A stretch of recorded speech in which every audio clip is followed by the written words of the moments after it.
اللهم صل على سيدنا محمد وعلى آل سيدنا محمد وبارك وسلم.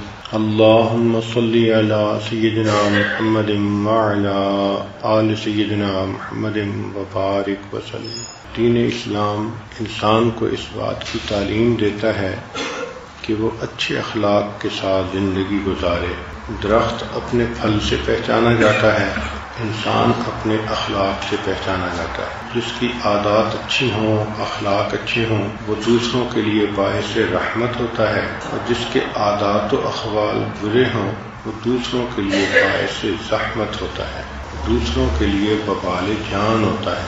اس لیے حدیث پاک میں نبی اسلام نے ارشاد فرمایا کہ ایمان لانے کے بعد سب سے بہترین نعمت جو انسان کو ملتی ہے وہ خوش اخلاقی ہے. ایک حدیث پاک میں فرمایا اکمل المؤمنین ایمانا احسنہم خلقا، کہ ایمان والوں میں سب سے کامل مومن وہ ہے جس کے اخلاق اچھے ہیں. شریعت یہ چاہتی ہے کہ مومن اس دنیا میں محبت سے رہے، ہمدردی سے، پیار سے، الفت سے، غم گسار ہو، نیکوکار ہو، دوسروں کے دکھ بانٹنے والا ہو، آسانی سہولت کرنے والا ہو، وفا والا ہو، دھوکے سے بچے، ہر بری عادت سے بچے.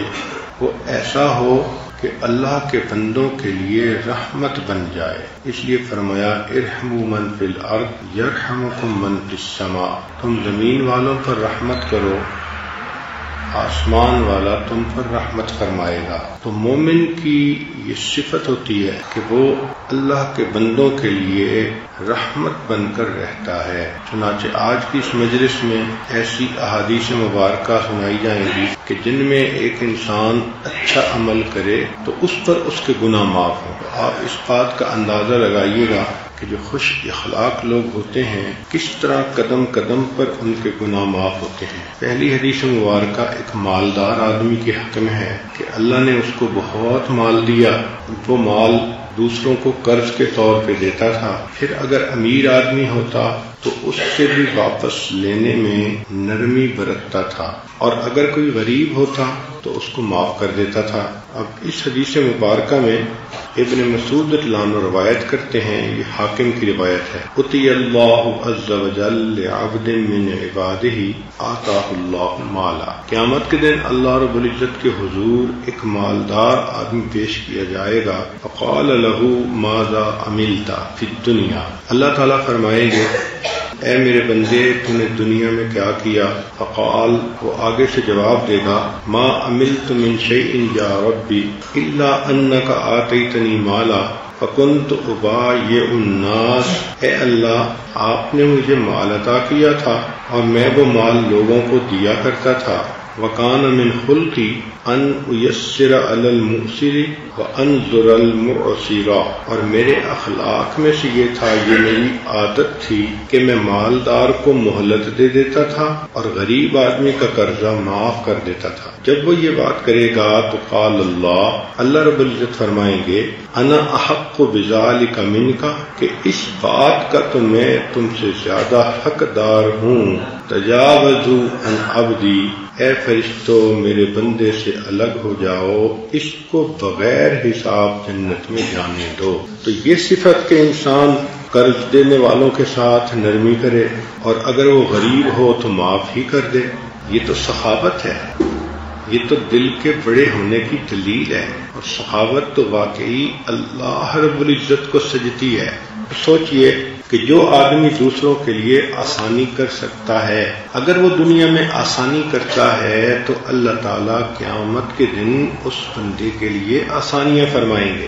ایک دوسری حدیث مبارکہ ہے، اس کو ابن ماجہ نے اپنی کتاب میں روایت کیا کہ ان یوم الاثنین والخمیس یغفر اللہ فیہما لکل مسلم، کہ سوموار اور جمعرات ان دو دنوں میں اللہ تعالی ہر مسلمان کی مغفرت فرما دیتا ہے، الا محتجرین، سوائے ان دو بندوں کے جو آپس میں نہ بولتے ہوں. یقول، اللہ فرماتے ہیں دعہما، ان دونوں کا معاملہ پینڈ کر دو، روک لو، حتی یصطلحا، حتیٰ کہ یہ دونوں آپس میں صلح کر لیں۔ اس کا مطلب یہ کہ اگر کوئی دو مسلمان آپس میں ہم کلامی نہیں کرتے تو سوموار کے دن اور جمعرات کے دن جہاں اور مسلمانوں کی مغفرت ہوتی ہے ان کی مغفرت نہیں کی جاتی، روک لیا جاتا ہے ان کے معاملے کو جب تک کہ وہ آپس میں صلح نہ کر لیں۔ اس کا مطلب یہ ہوا کہ اگر دو شخص کسی بات پہ ایک دوسرے سے خفا ہیں اور وہ بولنا شروع کر دیتے ہیں تو اللہ رب العزت ان کے گناہوں کو معاف کر دیتے ہیں۔ سبحان اللہ، شریعت نے جوڑ کو پسند کیا، توڑ کو پسند نہیں کیا، محبتوں کو پسند کیا، نفرتوں کو پسند نہیں کیا۔ شیطان ہمیں ضد بازی سکھاتا ہے، شیطان ہمیں انانیت سکھاتا ہے۔ نتیجہ کیا ہوتا ہے کہ کچھ گھروں میں چھوٹی سی بات پہ خامن ناراض، ایک مہینہ نہیں بولتا، کہیں کہیں بیوی ناراض، خامن منانے کی کوشش بھی کرتا ہے، بیوی کے نخرے ختم نہیں ہوتے، تو کہیں بیوی کوتاہی کرتی ہے، کہیں خامن کوتاہی کرتا ہے، اور کہیں پر اللہ کے یہ دونوں بندے کوتاہی کرتے ہیں، ذرا سی بات پہ کئی دن نہیں بولتے۔ اب اگر یہ ایک دوسرے سے نہیں بولتے تو اپنی مغفرت کے فیصلے کو یہ لیٹ کرواتے ہیں، ان کی بخشش گناہوں کی نہیں ہوتی، تب بخشش ہوگی کہ پہلے آپس میں صلح کریں۔ کیا خوبصورت شریعت ہے کہ جو چاہتی ہے کہ آپس میں محبت پیار سے رہیں۔ اگر دو بہنیں آپس میں نہیں بولتی، بہن بھائی نہیں بولتے، ساس یا بہو آپس میں نہیں بولتی تو سب اسی زمرے میں شامل ہیں۔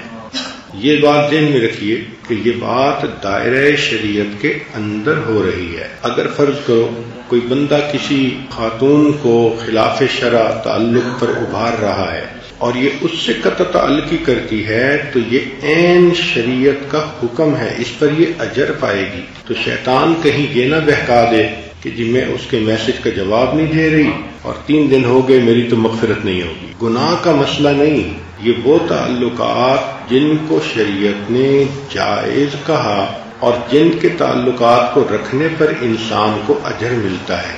تو دائرہ شریعت کے اندر رہتے ہوئے انسان ایک دوسرے کے ساتھ بول چال رکھے۔ ہاں کئی دفعہ ایسا ہوتا ہے کہ کچھ رشتہ دار ہوتے ہیں ان سے طبیعتیں نہیں ملتی، تو شریعت نے کہا کہ جب ایک دوسرے سے ملو تو سلام کر لیا کرو۔ اگر تم نے سلام کر لیا تو گویا تم نے ایک دوسرے کے ساتھ اپنا رابطہ رکھا۔ ایک اور حدیث مبارکہ ہے کہ آپ کو کوئی تکلیف پہنچائے اور آپ معاف کر دیں، اللہ گناہوں کو معاف کر دیں گے۔ عن ابی درداء رضی اللہ تعالی عنہ قال قال رسول اللہ صلی اللہ علیہ وسلم ما من رجل مسلم یصاب بشیء فی جسدہ فیتصدق بہ الا رفعہ اللہ بہ درجۃ او حط عنہ بہ خطیئۃ۔ وہ درداء عنہ روایت کرتے ہیں کہ کوئی مسلمان جس کو دوسرے مسلمان کی طرف سے کوئی جسمانی تکلیف پہنچے اور جس کو تکلیف پہنچی یہ اس کو معاف کر دے تو معاف کرنے پر اللہ تعالیٰ اس کا درجہ بلند فرمائیں گے، خطاؤں کو معاف فرما دیں گے۔ ایک اور حدیث مبارکہ ہے، ابن عباس اللہ عنہ روایت کرتے ہیں، عبرانی شریف کی روایت ہے کہ ان رسول اللہ صلی اللہ علیہ وسلم قال کہ نبی علیہ الصلوۃ والسلام نے ارشاد فرمایا من قاد اعما، جو بندہ کسی نابینا شخص کی انگلی پکڑ کر لے کر چلے حتی یبلغ مأمنہ، حتیٰ کہ اس اندھے شخص کو گھر تک پہنچا دے، غفرت لہو 40 کبیرۃ، اس کے 40 کبیرہ گناہ معاف ہوتے ہیں، و40 کبائر توجب النار، جبکہ 4 کبیرہ گناہ بھی بندے کو جہنم میں لے کر جاتے ہیں۔ تو وہ کبیرہ گناہ جو 4 بھی ہوتے تو جہنم میں جانے کا سبب بنتے، ایسے 40 کبیرہ گناہوں کو اللہ تعالیٰ معاف فرما دیتے ہیں۔ اب سوچئے کسی اندھے کو سڑک پار کروا دینا، گھر تک پہنچا دینا، اس کی ہیلپ کر دینا، یہی تو انسانیت ہے، اور یہی تو اللہ تعالیٰ چاہتے ہیں کہ اسی کا نام مسلمانیت بھی ہے کہ ہم دوسروں کے دکھ سکھ کو بانٹیں اور ان کے ساتھ اچھے سلوک کی زندگی گزاریں۔ نبی علیہ الصلوۃ والسلام نے ارشاد فرمایا الخلق الحسن یذیب الخطایا کما یذیب الماء الجلید، کہ خوش خلقی خوش اخلاقی گناہوں کو اس طرح پگھلا دیتی ہے جس طرح پانی برف کو پگھلا دیتا ہے۔